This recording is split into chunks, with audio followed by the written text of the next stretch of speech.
ఈ వీడియోలో మీకు నేను ఒక అద్భుతమైన టెక్నిక్ ని తెలియజేయబోతున్నాను.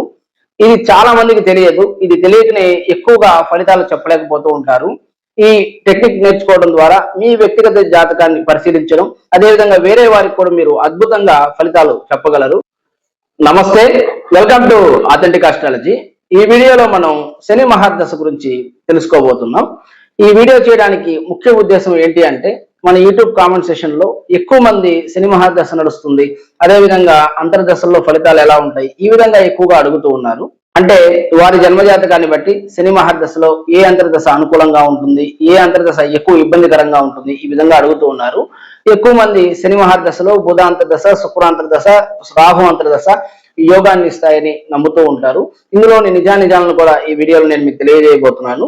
ఇక అదే విధంగా ఈ శని మహర్దశ ఎవరికి మేలు చేస్తుంది, ఎవరికి కీడు చేస్తుంది, ఇది కూడా నేను చాలా సులభంగా మీకు అర్థమయ్యే విధంగా ఎక్స్ప్లెయిన్ చేయబోతున్నాను.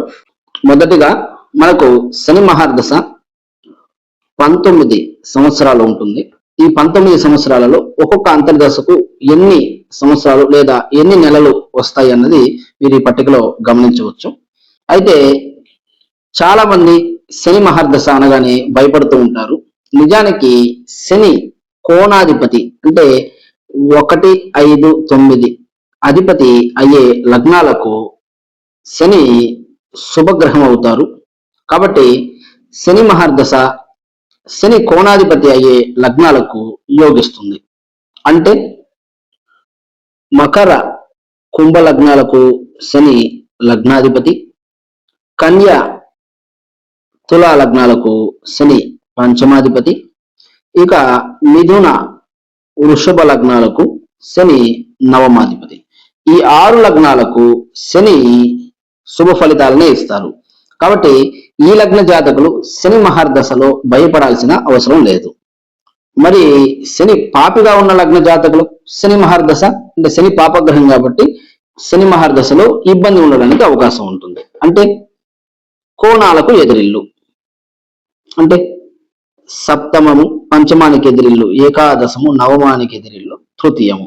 అంటే శని సప్తమ, ఏకాదశ, తృతీయాధిపతి అయ్యేటటువంటి లగ్నాలకు శని పాపగ్రహం అవుతారు. కాబట్టి ఈ శని మహర్దశ అన్నది ఇబ్బందిగా ఈ లగ్న జాతకులకు ఉంటుంది. అంటే శని కర్కాటక సింహ లగ్నాలకు సప్తమాధిపతిగాను,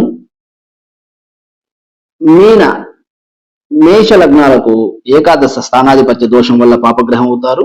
ఇక అదేవిధంగా వృశ్చిక ధనుర్ లగ్నాలకు తృతీయాధిపత్యం వల్ల పాపగ్రహాలు అవుతారు. కాబట్టి శని మహర్దశలో ఈ లగ్న జాతకులు జాగ్రత్తలు తీసుకోవాల్సి ఉంటుంది.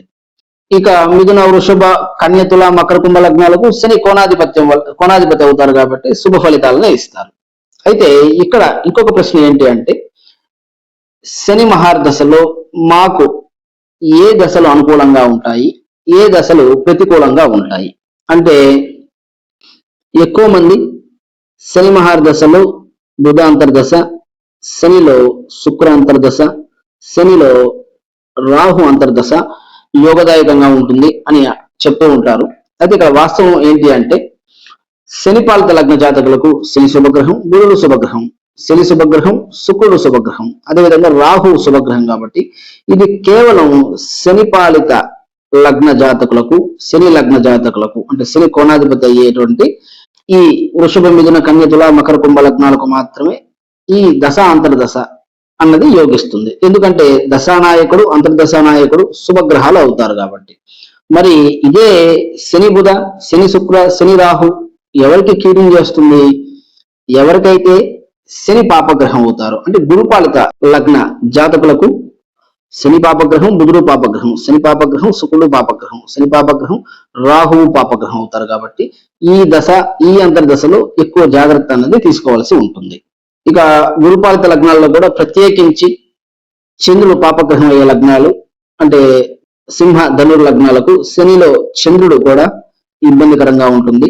అదేవిధంగా గురుపాలిత లగ్నాల్లోనే సూర్యుడు పాపగ్రహం అయ్యే లగ్నాలు, అంటే కర్కాటక మీన లగ్నాలకు శనిలో సూర్యుడు కూడా ఇబ్బందికరంగానే ఉంటుంది. అయితే శని పాలిత లగ్నాల్లో చంద్రుడు శుభగ్రహం అయ్యేటటువంటి తులా లగ్నానికి శనిలో చంద్రుడు కూడా అనుకూలంగా ఉంటుంది. అలానే శని పాలిత లగ్నాల్లో సూర్యుడు శుభగ్రహం అయ్యేటటువంటి వృషభ లగ్నానికి సూర్య అంతర్దశ కూడా వృషభ లగ్నానికి అనుకూలంగా ఉంటుంది. ఈ విధంగా ఫలితాలు చూసే ముందు శుభగ్రహమా లేదా పాపగ్రహమా అన్నది ముఖ్యంగా గమనించవలసి ఉంటుంది. ఈ విధంగా గమనించకపోతే ఫలితాలు అన్నవి తారుమారు అవుతూ ఉంటాయి. కొంతమంది శని మహర్దశలోనే బాగా రాణిస్తూ ఉంటారు. ఎందుకు అన్నది అర్థం కాక శాస్త్రం పట్ల విశ్వాసం పోతూ ఉంటుంది. అయితే ముఖ్యంగా దశ ఫలితాలు మనం చూసేటప్పుడు గ్రహము అదేవిధంగా గృహము రెండింటిని మనం గమనించాల్సి ఉంటుంది. అంటే ఏ మహాదశ నడుస్తుంది, ఆ గ్రహం యొక్క గృహాలు, ఒక సూర్య చంద్రులకైతే ఏక గృహస్థులు, మిగతా ఐదు గ్రహాలకు రెండు ఇళ్ళు ఉంటాయి. కాబట్టి ఆ గ్రహము గృహాలు ఈ రెండు మనం గమనించాల్సి ఉంటుంది.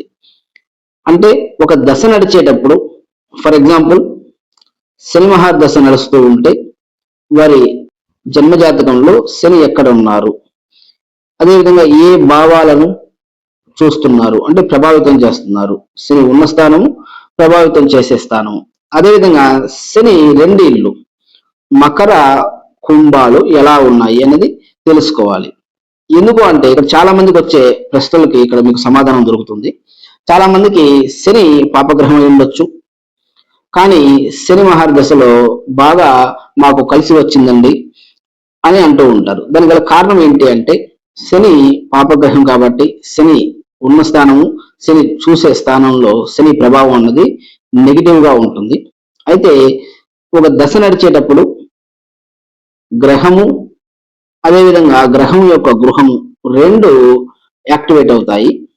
ఇప్పుడు శని పాపగ్రహంగా ఉన్న వారికి కూడా మకర కుంభలలో శుభగ్రహాలు అంటే ఈ రెండు శుభస్కరం చెందినట్లయితే శని మహర్దశలో కూడా వారు పాజిటివ్ రిజల్ట్ చూడడానికి అవకాశాలు ఉంటాయి. ఇక అదే విధంగా శని శుభగ్రహం అయినప్పటికీ మకర కుంభాలు పాపత్వం చెందినట్లయితే అప్పుడు శని దశ నడుస్తున్నప్పటికీ వారికి ఇబ్బందులు ఉండడానికి ఎక్కువ అవకాశాలు ఉంటాయి.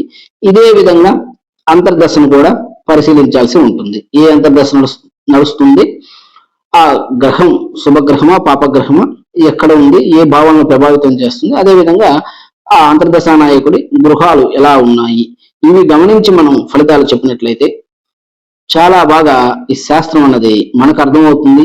ఒక 10 మంది కూడా మనం చెప్పవచ్చు. ఇదండి ఈరోజు వీడియో. ఈ టాపిక్ లో మీకు ఇంకేదైనా డౌట్స్ ఉన్నా మీరు కామెంట్ సెక్షన్ లో కామెంట్ చేయొచ్చు. నా ఫ్రీ టైంలో మీ ప్రతి కామెంట్కి నేను రిప్లై ఇస్తాను. ఇంకా అదే విధంగా మీరు ఎవరైతే మీ పర్సనల్ కన్సల్టేషన్ కోసం అపాయింట్మెంట్ తీసుకోవాలనుకుంటున్నారో ఇక్కడ డిస్ప్లే అవుతున్న నెంబర్ మీరు కాంటాక్ట్ చేయొచ్చు. ఇక అదే విధంగా మీలో ఎవరైతే లాజికల్ గా ఆస్ట్రాలజీ నేర్చుకోవాలనుకుంటున్నారో మీరు కూడా మమ్మల్ని కాంటాక్ట్ చేయొచ్చు. Thank you so much for watching this video.